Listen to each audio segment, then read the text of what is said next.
Hello, and welcome to another episode of The Power of Your Story. I'm Marianne, your confident communication expert, helping you speak your truth through story. And today we have a guest, really interesting about a journey from corporate to online entrepreneur that inevitably had its bumpy parts as well as the smooth, and a time that you might be able to relate to when Teresa actually had to, as a new single mom, had to give something up before she was able to see her next path along her journey.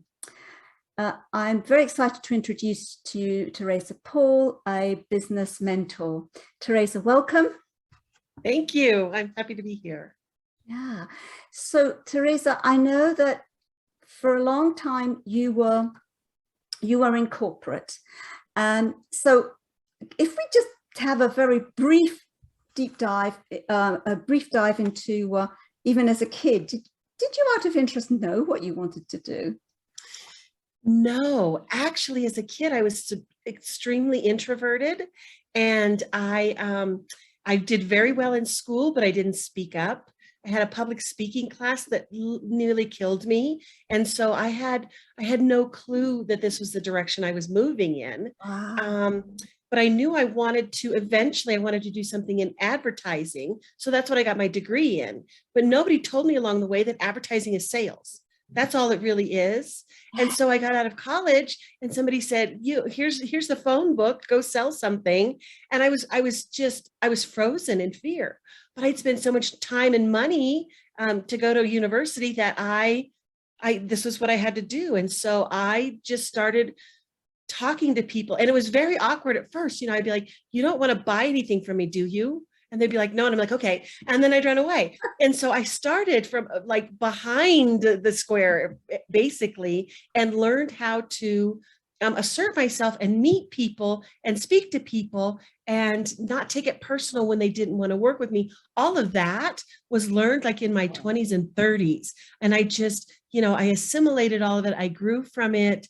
I started to make a game of it. And then I started to make some money, some good money. Lovely. So did you work as a sort of independent agent within a company? So I sold media. What that means is I started out selling newspaper advertising, and I sold radio advertising and television advertising. So for 30 years, I did a little stint in banking, but for 30 years, I actually went to businesses as strangers. I walked in with my little binder and tried to get them to buy an ad in the newspaper or a commercial on television, that sort of thing. So I worked for a company, but I worked on commission. So that meant if I didn't sell anything, I didn't make any money.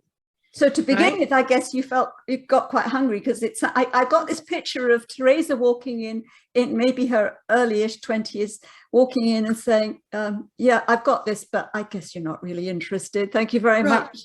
And out. Yeah. Right. And then a light bulb went off one day, and I thought there was this really tough customer, and they gave her to me because nobody else wanted her. And I walked in and I said, I'm going to make her tell me no 3 times.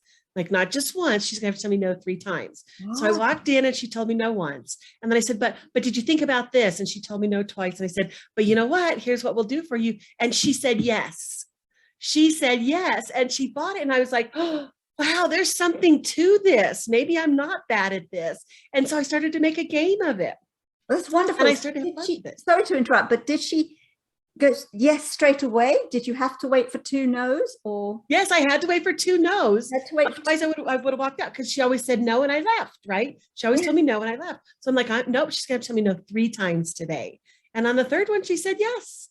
And so, I'm sort of self-taught in that it's like the school of hard knocks of sales, right? I just figured out what worked, and I started to build these relationships with people. So corporate sales is tough. Like from the company, it's all about more money. What did you do for me today? More money. What is your goal? But the other side of it, I got to meet people and help them and build relationships. And it was so beautiful because people loved me, because I'd bring ideas to them that would work and their business would grow. And so that's what kept me going. I had clients who loved me. So you which is lovely, because you were able to literally walk into somebody's office face-to-face contact. So you go in, once I guess you got one yes, you'd go back. Right. And went back with ideas as, I don't know, if you put this advert now before Christmas or whatever it is, this would be a good idea for blah, blah, blah for you. And they like that idea. Is that the sort of thing you did? Right. So as an example, I was calling on a furniture store, and he ran with me periodically, but I would go in and call on him. And he said, I don't have anything to sell. He said, I've got this back room full of love seats, because people had bought the sofa but didn't buy the love seat. So I have this whole back room full of love seats. And I said, what if we run an orphan love seat sale?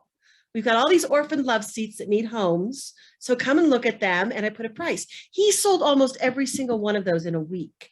He was so thrilled. Like, then he was happy to see me. Like, come back. I want to buy some more from you, Teresa, because this really worked. And that was the fun part for me, was to come up with these ideas that actually made people money when they didn't think that there was any chance of making money that week. Beautiful. So you really got them results. You didn't just sell, you actually got them results and kept on. You really got to know, as the saying goes, you really got to know your clients and their needs. Yes. Beautiful. Out of interest, were you fairly unique about that? Did other salespeople take the same tactic? No, I was fairly unique about it. Yeah. One of my superpowers is ideas. I have ideas for days. And when people call me to talk, I some are good, some are bad, but I have ideas for days. And so that's one of the things that I just share with people is, what about this? Or what if we do that? And they could, pick and choose from that. So I was pretty unique in that. Yeah. And I was also very creative. And so I could put together an ad that looked really good and had a really strong message when other people were sort of flat. They were doing their job or they didn't have the background in it. But I loved it. I loved coming up with an idea and then watching it work and then going back in and people saying, oh my gosh, you would not believe how well that worked. So it was, yeah, that's what fueled me. That's what kept me going. You got more job satisfaction and you built yourself a sort of relationship building rather than just the sales. Right. Beautiful. So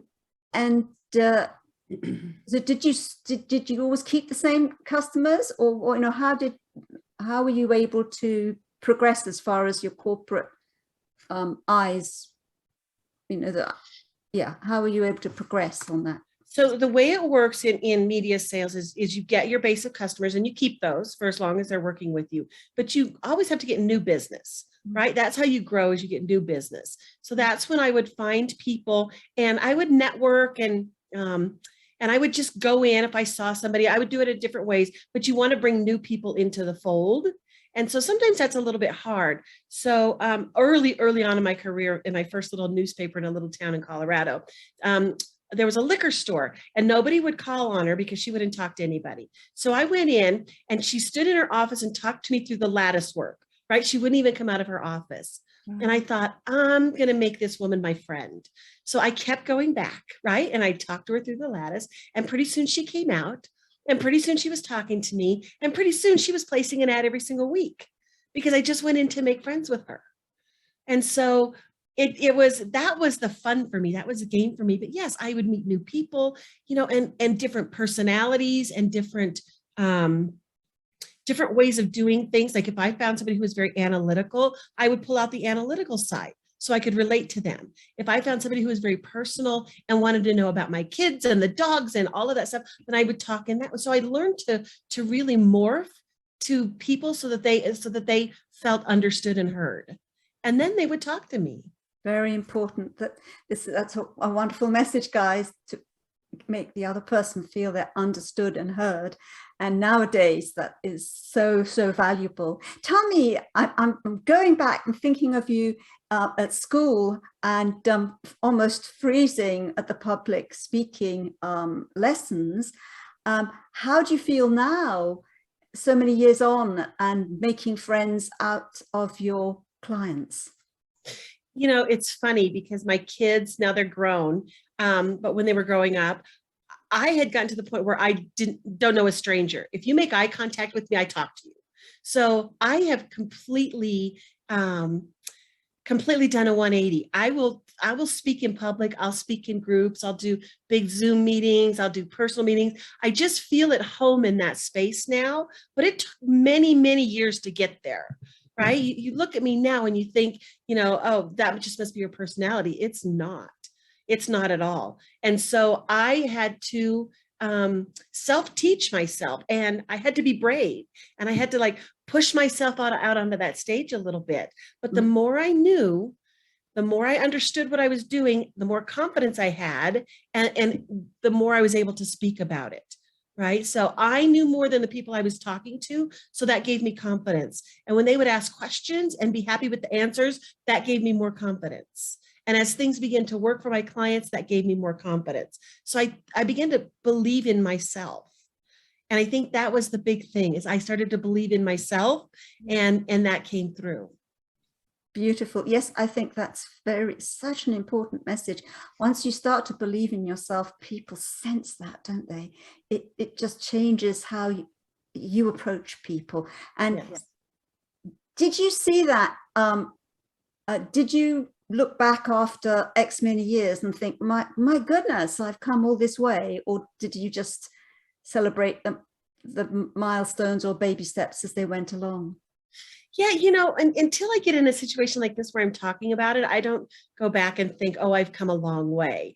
I'm a Taurus, so I put the blinders on and I just go, and I don't give up. I'm stubborn. And if it doesn't work, I make it work. I drive my kids crazy because they're like, this just doesn't work, Mom. I said, give it to me. Right. I'm not going to stop until I make it work. That's just who I am. And so I just have kind of kept the blinders on, and I know how to kind of pivot a little bit. If it's not working, I figure out a way to get there. And that's my personality. So it doesn't feel like to me like I've accomplished something. It's just the path that I've chosen. And that's where I walk. Beautiful. And the games, you taught yourself some games, which and made it fun. Have you done that ever since, or played games to encourage yourself to move on? I do. Whenever I have a tough situation in front of me, I figure out a way to make it fun, and I take away the dread part of it, right? The dread part of it. So I say, okay, another game I play. So in corporate, especially in when I was in television sales, that was really high powered. We would have what we call dial for dollars days, where we would have to get on the phone and call people and call people and call people. That's tough. That is tough, and that is draining. So I made a game of it, and I wanted to get to 50 no's. I wanted people to tell me no 50 times. So when I heard a no and I could tick it off, that was a victory, right? Instead of going, oh, that's another no. I'm not a good person. I'm not a good salesperson. My product sucks. No, I'm like, thanks. I needed another no. And so it was fun, right? And I would never get to 50 no's before I'd get a yes, because people wanted what I was selling, but that was the game part of it. So the dread part of getting a no became the success of that. Lovely. I love that. So that's wonderful. So you stayed in the corporate sales and selling either paper adverts or television media. So if we fast forward a little bit, to I think it was somewhere like 2008, if memory serves, when you actually became a single mum. So tell us a little bit of that, because that was quite a shift for you, quite a dramatic one. So what happened there? Well, I had built a life up until that point. My husband and I, we adopted both of our children. We built a family. We were growing in a direction that I had determined, right? I had my blinders on. And one day I woke up and I thought, this is not working. This is not right. Something is terribly wrong in this. So we had a discussion and we decided to split. And so I had two young children. I think they were 2 and 7 at the time. And I thought, I can do this. Yeah. But I didn't realize how much he had done. He was a stay-at-home dad for a long time, which allowed me to really focus on what I was doing. Well, I had to pick up those responsibilities. And about 6 months into it, I was spent. I couldn't move. Like I was going through the motions because as a mom, that's what you have to do, but Yeah. it was way, way too much. And so I had 2 kids, I had a home that I had to take care of and maintain, and I had a full-time job. And I Wow. sat in my car. I remember I just called on a tire store to try to get them to advertise, and I just started crying. I'm like, I can't handle this anymore. I said, I can't give up my home because we need a place to live. Can't give up my kids, right? Because that's why I'm doing all of this. I have to quit my job. I have to quit my job. So I quit my job, not knowing what I was going to do. And the next day, I sat on my sofa and I'm thinking, okay, what am I going to do? And I asked myself, I said, what do you love more than anything else?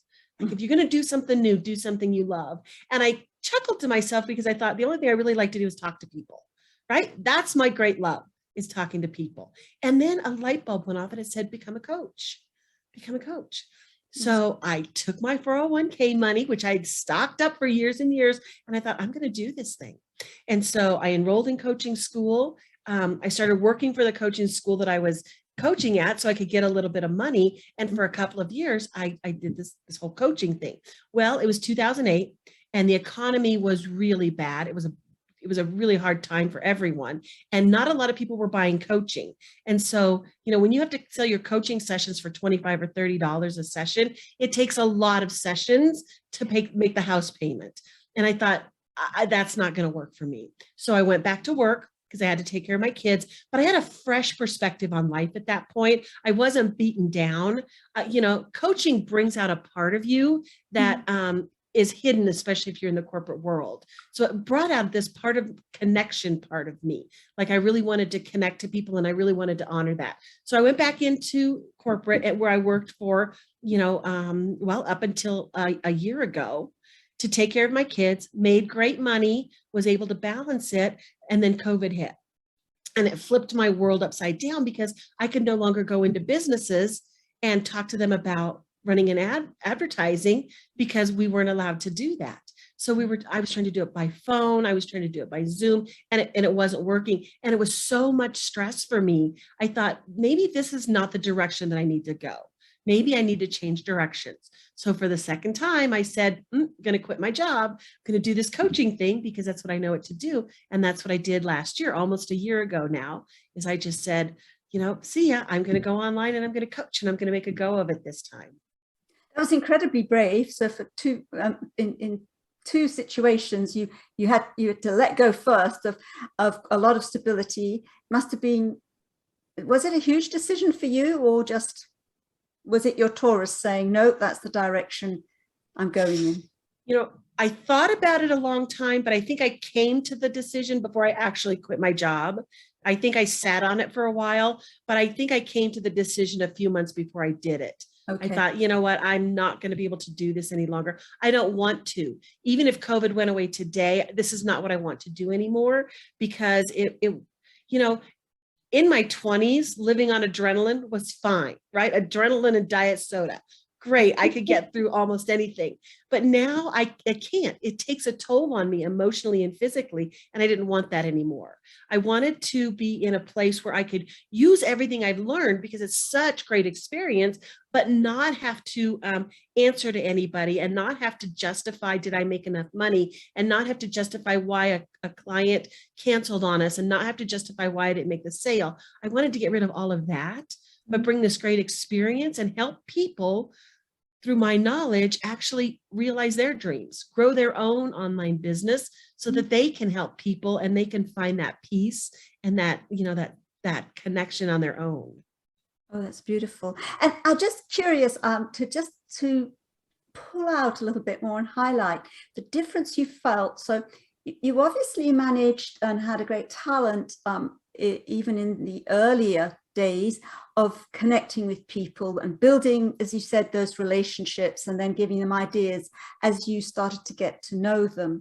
And yet coaching gave you a different way to connect. What would you say the difference was? So the difference in the early days is it was about the money. I was in a job and I was earning the money, right? So I felt there was an agenda when I walked in, right? I walked in not just to be your friend. That was great, but you had to buy from me, right? You had to buy my product. That's the way it was. And this way it's, I'm looking for any kind of collaboration, right? If you want to be my client, great. If you want to pay me, that's wonderful. But if you want to interview me, that's great too. And if you want me on your podcast, or you want me to come train in your group, I'm looking for any kind of collaboration that brings my energy to more people. And that's the joy in it, right? That's my joy, not the making money part. I've done that. I've made lots of money, right? And it wasn't always joyful. Now it's joyful. Now it's right. And I have months when I don't make any money, but I still get up because I love the energy that's created. I love the people that I meet, and I love the joy that's created. That's beautiful. So you still, even on, you have high months and low months, but throughout there's that stability and in a sense work-life balance, because it sounds as if you're getting up in the morning filled with enthusiasm for the day and who you're going to meet. Absolutely. You partner that with the tourist part of me, and I'm unstoppable. Like, I love what I do. I'm here doing this. The other day it was 7:00 at night, my time. And I start about 7:00 in the morning, and I was still working, and it was fine. I wasn't like stressed about it. And this woman sent me a message. I had just friended her, and she was like, I am so frustrated. I don't know what to do. So I talked to her on the message, and she said, can you jump on a call with me? So I did. 7:00 at night. She was frustrated. We jumped on a call. We talked through her, what was going on with her. And it felt really good. But I didn't feel like a pressure to do it. Like, I didn't feel like, oh, it's 7:00 at night, I am not going to work anymore. No, it was great. It fueled me. I helped her. We made work together. And now I've just moved on, right? Whatever happens from that was just a really beautiful experience for me. Yeah. Yeah. So now it sounds, if first of all, it sounds as if you don't regret, you don't look back and think, oh, I wish I was still doing my job. But you're actually, it sounds as if you're actually enjoying the journey of being this online entrepreneur and making all these connections. Would that be right? Yes. I very much am enjoying that, and I have to admit, I have to remember that sometimes, right? When there's no new clients coming in, or when clients are done, I have to remember that. I have to hold to why I'm doing this, right? Because I can go get a job today. I guarantee I could get a sales job, a sales manager job, a sales coaching job in corporate at any time. That is not what I want to do. So I have to remind myself, if it's really about the money, you can go make money, right? But you have to remember it's about the connection. And this is something that I want to do for a very long time. Right? This is something that I want to find joy in and peace in, and find, a flow in for a very long time. And that's going to take commitment. That will take commitment. And I guess it will give you a completely different work-life balance than before. Yes. Yes. Before, I couldn't wait to get off of work, right? I couldn't wait, to just leave it behind. And I had freedom in my job, right? Because I was out in the world selling. So I could do whatever I wanted. There was nobody keeping tabs on me, but it still was so much output of energy, so much. It was like I was always on, like I was always a star, and I was always on, because I had to be on every time I spoke to someone. So I had to summon that energy of being, a performer every single time. And by the end of the day, it was exhausting. Yeah. So you had to perform. You really felt you had to perform, whereas now you can just be yourself. Yes. That's very, very important. And yet, do you feel that it sounds as if you have, but do you feel you've gained a lot of skills along the way from your previous? I absolutely have gained a lot of skills along the way. Yes. And in so many places, of course, in the marketing and sales, I'm a master at that for sure. But I've learned life skills, right? And in stepping into coaching, I had to relearn relationship skills, because where sales is about me performing for you, coaching is about the energy we create between us when we talk, right? The equal exchange of energy. And so I've had to relearn that and bring that not only just to my friends and family, but to every relationship, because I still, that pathway is very strong in my brain. I still sometimes want to perform. I want to be who I was. And so I'm constantly having to remind myself, no, this is a conversation, and it's okay. It's okay if I don't control the whole thing. Lovely. So you're actually finding the benefit now in your personal life, and it's making a beneficial difference to personal relationships, because you're viewing everything slightly different and in some ways letting go of it. Yes. Beautiful. Yes. Yes. I think of it more as like a surrender, right? Surrender to the moment. Yeah. Instead of creating it, controlling it, I surrender to it, and I let all parties be equal in it, and I don't have to be the one driving it, leading it. I'm not in charge of the momentum anymore. That's a great skill, and that's wonderful. And I noticed, I think from one of your posts, you were talking about learning to relinquish being right and just moving on to being curious. Is that something Yes. that you embrace now? It's something that I try to embrace. So I am right a lot. I'm one of those people, it's pretty annoying that I retain a lot of information and I'm right a lot. It drives people crazy. And so it's like, it brings me joy to be right a lot. But when I'm right, then somebody else is wrong. And I know what it feels like to be wrong, and I don't like that. So being right and making someone else wrong, it's just not worth it, right? It's not worth it. Unless it's a life or death situation, it's not worth it. So yes, so let me explore the curiosity around why you believe what you believe, because there might be some rightness in that I hadn't considered, right? So that's the part that, yeah, but I really have to try, because it's a lot of fun being right, but people don't respond to it for very long. They like it when they benefit it, but when it's not a good situation. So yes, I'm trying to be more curious, but that is something that I consciously have to work at for sure. Lovely, lovely. And you also learned, I guess you've learned, because you're a business mentor, that just having the expertise that you had wasn't enough. You had to continue to build, new relationships, and it was a different world online. Yes. Yes. So that's, when I quit my job last year, and I showed up the next day, and I'm like, okay, I'm a sales coach. Okay. I got on Facebook and I said, I'm a sales coach, and nobody responded. But I'm a sales coach. Nobody responded. I'm like, don't they know how much I know? They didn't. No. Right? No, they didn't. And even if they did they trust it? Because you can say whatever you want online, right? So how could they trust that? So that's when I had to back up and learn all of these elements about building an online business and building that know, like, and trust factor, so that when people spoke to me, they're like, okay, I believe you now. Right? They just can't believe you just because you say it. And so there was a lot of, again, I had to put those blinders on and rely on that energy of, okay, I'm going to try this. I'm going to try this. I'm going to put this in place. And I had worked all the pieces out for a long, long time until they finally fell in line. I'm like, oh, this is what they meant. So for some of us listeners that aren't necessarily a Taurus, with that, stubbornness, I think you said, to keep going forward. And you've mentioned that every entrepreneur will find ups and downs. It's part of their life. What advice or words of wisdom have you got to keep us moving forward? So, it might seem a little self-serving, but get a coach. If you can't keep yourself moving, then find someone who's going to help you move. If that's what you want to do, right? If you're committed to it, find someone who can walk with you. Find someone who will hold you accountable. Find someone who's a little bit smarter than you, so that they can help you do the things you need to do. I mean, it is invaluable. I've had many coaches in my life. I never regret ever hiring a coach, because I was at point A and I needed to be at point Z, and I wasn't getting there by myself.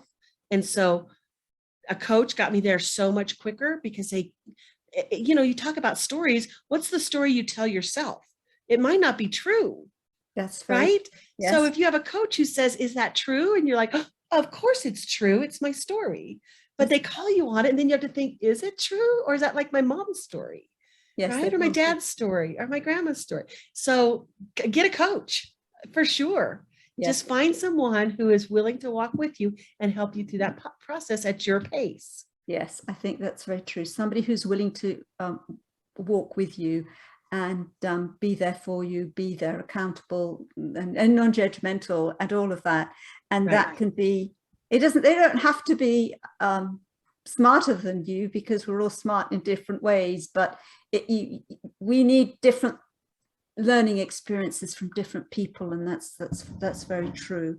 That's right. very And I think by smarter than you, I think I meant was stronger in areas where you're weak, right? Can pick up and hold your hand where you're not strong, because we all do have strengths. I think everyone can be a coach if they really tap into their strength. Yes. But my strengths won't carry me through every situation.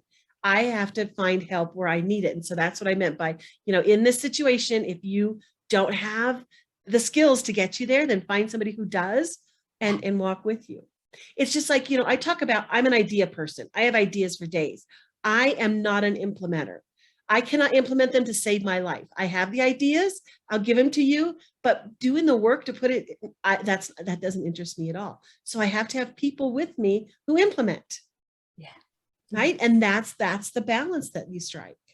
Yeah, that's very important, is knowing your own strengths and finding out the balance. So it's been a fascinating journey. You don't regret it. You found your niche, and you're happy to keep going and growing on your journey, and continuing with your great talent of building relationships with people. Before we wrap up, and it really has been fascinating, have you got any particular words of wisdom that you'd like to mention?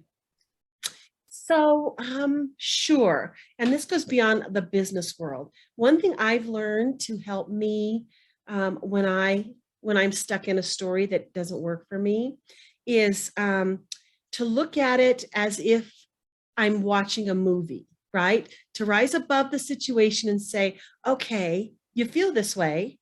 Why do you feel this way? And what's going on that makes it, and just to see it without emotion, and to figure out where the movie's going, where that story's going, and is that where I want to go, right? Without judgment. I allow myself to feel that way, but I want to see where it's going. And sometimes that can bring me back, and I don't have to sit in that energy for very long. So I can say, okay, so that's just a story. It's not really true. Let me see what I can do now to move forward a little bit. Because I think we all get sort of stuck. I call it the merry-go-round in my head. I get stuck on it. I tell myself the same story over and over, and it becomes more true and more true and more true, until I step back and say, what is the truth of it? And what can I do differently? So I think that if anything, that's the best piece of advice I have, is don't get stuck there. Rise above it and look at it as if it was a movie. Beautiful, beautiful. And as movies it's easier for us to critique and just make comments rather than our own life. And yes, that's a lovely and a beautifully relevant thing to leave us with, a message about our stories. And I love that word of wisdom that Teresa's just mentioned, and it's worth putting that to practice in your own life, because our stories, especially the stories that say we got it wrong or anything like that, it's so often we repeat it and repeat it and repeat it until we believe it, and often they're not. So getting support to help you see that it isn't, stepping back. Lovely words of wisdom there. So thank you for that.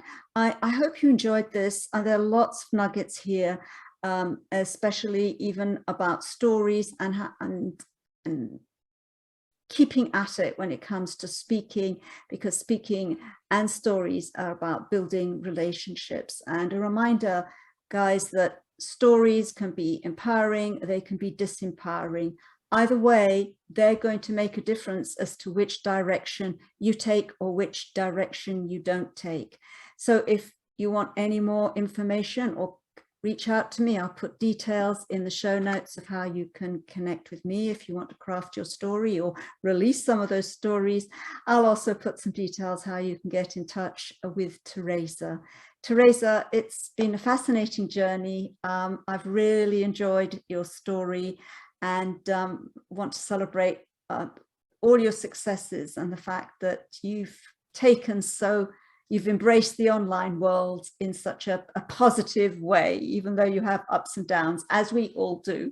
So thank you so much. It's been a pleasure. Well, thank you for having me. This has been a pleasure. I love chats like this. I think they're so important. Lovely. Thanks for watching, guys. See you in the next interview. Take care.